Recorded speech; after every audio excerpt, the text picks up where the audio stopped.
ગુજરાત યુનિવર્સિટીમાં બેડમિન્ટન કોર્ટનું ઉદ્ઘાટન થાય તે પહેલા જ તેનું સમારકામ કરવું પડે તેવી સ્થિતિ સર્જાઈ।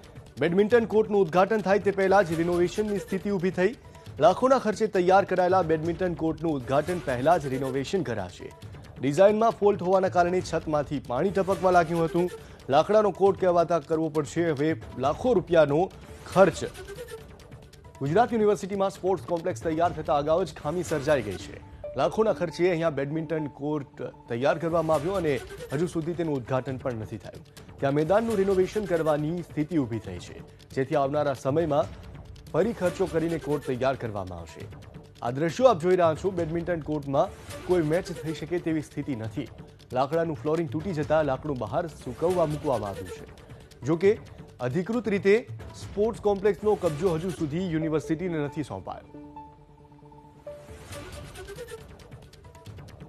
ગુજરાત યુનિવર્સિટી હાલના તબક્કે ભ્રષ્ટાચારનો સૌથી મોટો અડ્ડો બની ગઈ છે।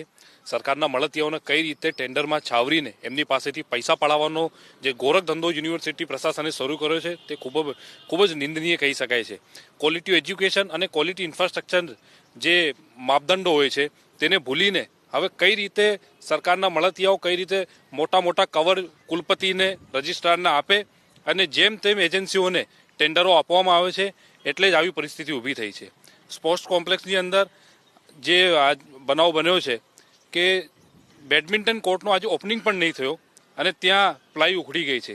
બેડમિન્ટન કોર્ટ બનાવવા માટે એક વિશેષ પ્રકારના લાકડાનો ઉપયોગ કરવામાં આવે છે, તેની જગ્યાએ જે તે એજન્સીએ પ્લાયનો ઇસ્તેમાલ કરીને આજે તેની એવી દશા કરી દીધી છે કે હવે ફરી લાખો રૂપિયાનો ખર્ચો કરીને વિદ્યાર્થીઓ જે પૈસા વિદ્યાર્થીઓના એજ્યુકેશન માટે વાપરવા જોઈએ તો યુનિવર્સિટી ફરી પોતાના માનીતા કોન્ટ્રાક્ટરો પાછળ વાપરશે। ગુજરાત યુનિવર્સિટી સ્પોર્ટ કોમ્પ્લેક્સ તૈયાર કરી રહ્યું છે અને એક મોટું સ્પોર્ટ કોમ્પ્લેક્સ છે તેની કામગીરી ચાલી રહી છે, જેના ભાગરૂપે એક બેડમિન્ટન કોર્ટ પણ તૈયાર કરવામાં આવ્યો હતો, પરંતુ એ બેડમિન્ટન કોર્ટની આ પરિસ્થિતિ જોઈ રહ્યા છો કે જે અંદર ફ્લોરિંગ કરવામાં આવ્યું હતું અને ફ્લોરિંગ માટે જે લાકડાનો ઉપયોગ થયો હતો એ લાકડા હવે બહાર કાઢવાની ફરજ પડી છે, કેમ કે અંદર પાણી ભરાઈ ગયું હતું અને પાણી ભરાવાના કારણે આખા ફ્લોરિંગને નુકસાન થયું હતું અને એ લાકડા હવે સૂકવવા માટે બહાર રાખવામાં આવ્યા છે। એટલે હજુ યુનિવર્સિટીને જો કે આનો કબજો સોંપવામાં નથી આવ્યો। આખા સ્પોર્ટ કોમ્પ્લેક્સનું કામકાજ ચાલી રહ્યું છે, એનું ઉદ્ઘાટન પણ નથી થયું અધિકૃત રીતે, પણ આ જે રીતે કામમાં ક્ષતિ સામે આવી છે એને લઈને જે કામકાજ સોંપવામાં આવ્યું છે જે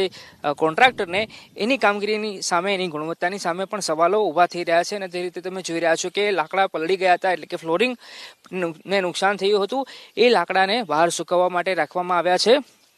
એટલે જે આખી વાત છે, નવું સ્પોર્ટ કોમ્પ્લેક્સ બની રહ્યું છે એ બનતા પહેલા એટલે કે ઉદ્ઘાટન પણ નથી થયું, એનું કામકાજ ચાલી રહ્યું છે, ત્યારે આ પ્રકારની જે પરિસ્થિતિ છે એ સામે આવી રહી છે। કેમેરામેન પિયુષ લેવા સાથે અર્પિત દરજી, ABP સ્મિતા, અમદાવાદ।